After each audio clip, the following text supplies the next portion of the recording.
Colin O'Brien, thanks for joining us here in the FEI boardroom as we look back on what has been an incredible year at under-17 level. We start all the way back from on the back end of the last European Championships, the Netherlands game, the RT coverage, the national coverage you got from that. How difficult was it to come back down from that and then to refocus on a big year ahead? Well, I think there was a lot of positives that came out of that group and even the group before that as well. So, you know, with youth football, the work is never done. You're always going to a new group of players and you're planning an organisation and process for the next season begins fairly swiftly, really, after an event like that. Yes, we had a bit of downtime, but, you know, once that month of June comes, July, especially with our home-based players, because the National League is up and running, there's plenty to get you going again for the incoming season. And what is that assessment process straight after that? Because then you have to go out and find the players who are eligible for that group? Yeah, well, they come through the process from our 15s and 16s, so a lot of this age group that are incoming to this year would be 2003s, last year's group of 2002. So, you know, Jason Donoghue would have had them from the 15 group, Paul Ozan was 16, so we'd have a good communication line there. So we'd have reports, we'd have communication regarding the players that have been in and around the setup for the last couple of seasons. So you wouldn't be just starting from a blank page. So it's important we have that communication, which we do, and then once we get that information, we go into the process then of observing, bringing in a group for home-based assessments, seeing lots of home-based games. I think it's never been as good from home-based players because of the network of people we have now, north, south, east and west of the country that can see games. So we always have eyes at matches for the home-based players. The first games of the year obviously started out in Galway, Turkey, a double header, 2 big victories. It was great signs and great way to start the year. Yeah, like they would have started, we'd have had a little bit of home-based game with them as well in July. They would have done a training camp in August. You had a double headers and Turkeys then, that would be the first international games for them. So obviously the level of game would go up for them and just a new challenge to see how the players cope and manage that. So it was great to play those games in Dublin, in Tallaght, because that was replicating where we were going to be playing at the end of the season as well. So from an operational side of things, it was a big help to us as well. And also gave us an idea where the standard of the players were at that time of the season. Yeah, and obviously having already qualified for the championships as hosts, the whole year was filled with friendlies. How difficult is it sometimes to maybe motivate those players in non-competitive fixtures for those games? Yeah, it was a different challenge, all right, but I think, you know, a lot of players would have that internal motivation, very important for players that have that desire to be a professional footballer. But for 2 years, a lot of the group would have known that this was coming for their age group, but also there was lots of challenges we would have to put in place for them when they did come in for certain events. And one of those, the example would have been in November, we would have brought in England and Germany to actually play against us, who would have been real top seeds. So again, level of game, tempo game, real challenging test for them. You know, the athleticism of those games, the physicality in those games, the intensity in those games was a real challenge for a lot of those players early in the season. So it gives a good indication of where players are at, and the players themselves found out a lot about themselves in that month of November, and that replicated a qualifying group, because we also played the Czech Republic in that as well. So that was a massive help to us, just for everyone to lay down what was going to be coming in May regarding the standard of games. So they got a good indication of that, and then we were able to prepare then, you know, going into the new year, January and February, especially February, where we went into double header then against Belgium and Poland out in Spain. So again, good level opposition. So that's what we tried to do. Very hard to replicate actually qualifiers, but you know, still very good experience and a lot of good memories from the season.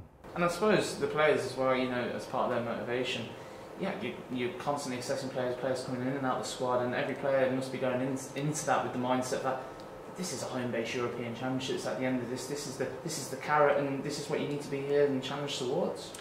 Yeah, like it's there for them. They all knew coming in at the start of the season. They knew the outcome. They knew where the season would finish. As the years gone by, you go through the qualifying campaigns. So yeah, that was a huge motivation for them. And you know, the UEFA ruling is 20 players per squad. So, you know, we'd have looked at probably maybe up to 30 players. We'll say in camp over certain events, and we would have saw a lot more other players perform for their clubs as well.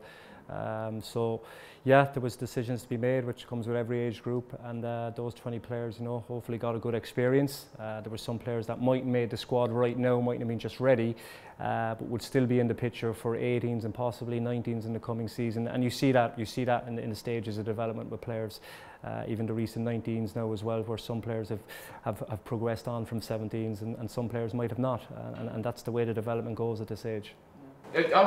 So back-to-back European Championships, obviously the season before, and then a home-based European Championships. How different is it at home?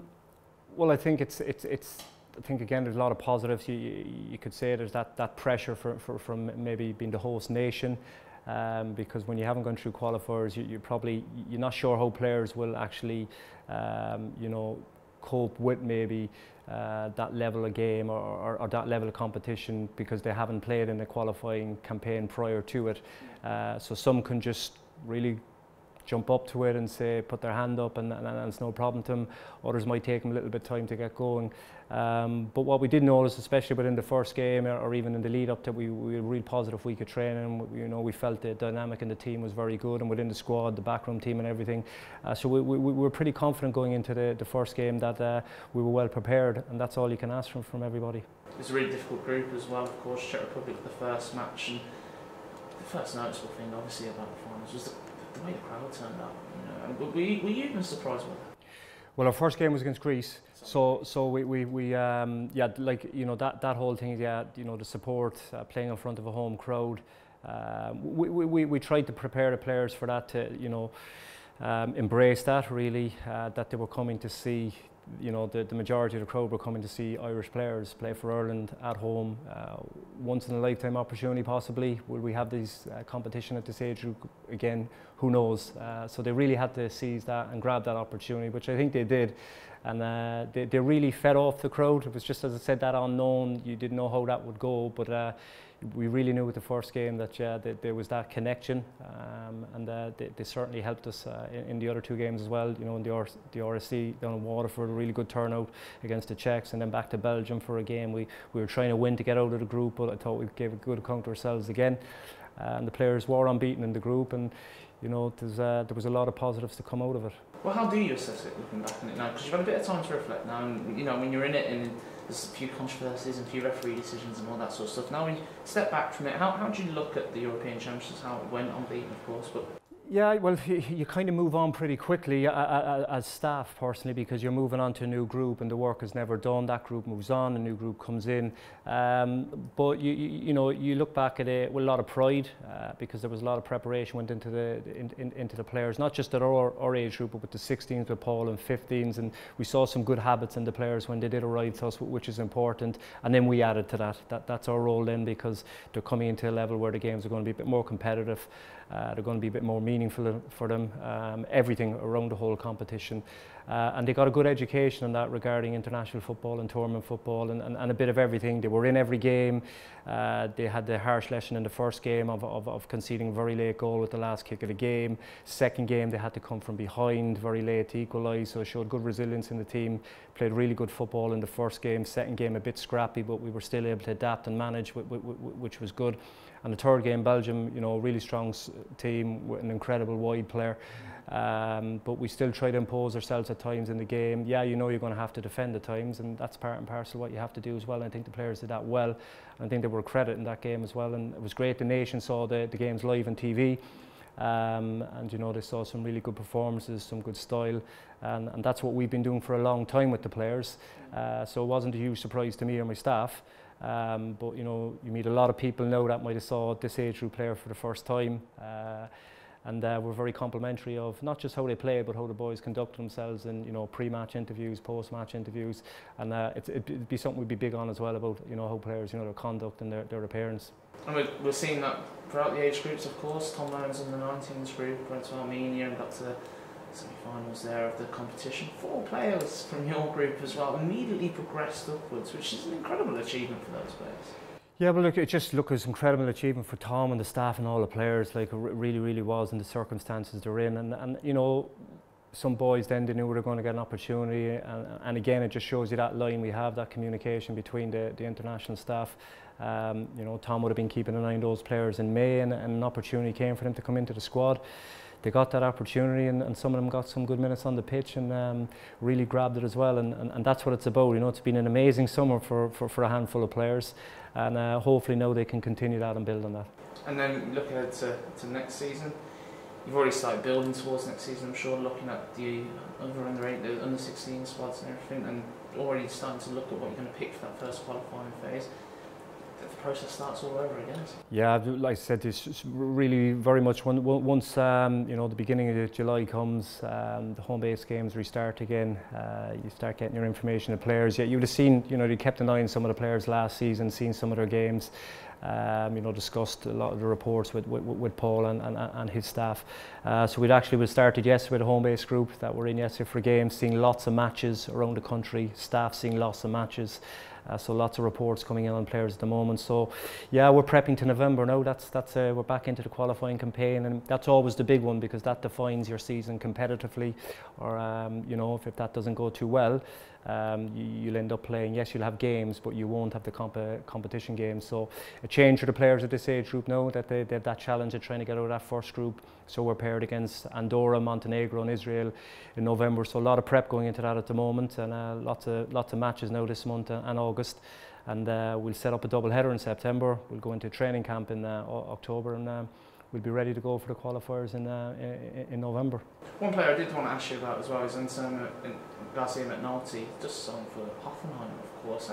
That's going to be great for his progression, a pro contract already. Well, Anselmo played with us last year, which was great. So he got some experience with the under-17 age group as well, and hopefully that'll build now for him. And when he comes into the group now this year, he'll have that experience. He'll have that kind of leadership role possibly. So he'll have a challenge once he comes in as well. So yeah, we're looking forward to seeing him now in September, seeing where he's developed. He's moved from Spain to Germany, so different culture, different environment for him. So we're really looking forward to having him in at the start of September. And finally, you mentioned the qualifying phase. It is going to be home-based, of course. So I suppose the message is out there. If you like what you saw at the European Championships, come and enjoy Israel, Montenegro and Andorra against Ireland in November. Yeah, it's great. Like you know, you don't always get to host these competitions. So we're in a privileged position in May with the tournament gone by, and some of the qualifying campaigns the last number of years. You play your tournaments in different countries, which is great for the players as well. That's all part of their international development. So when we do play at home, hopefully off the back of this year and this summer, what's happened as well. You know, that the public, when we go and play in November, will come out and see the very start of the qualifying campaign, and the support will be very much appreciated as well. And you know, we'll be aiming to bring this group as far as we can as well. Well, thank you, Colin. Thanks for coming in, and good luck for the next season. Yeah, thank you.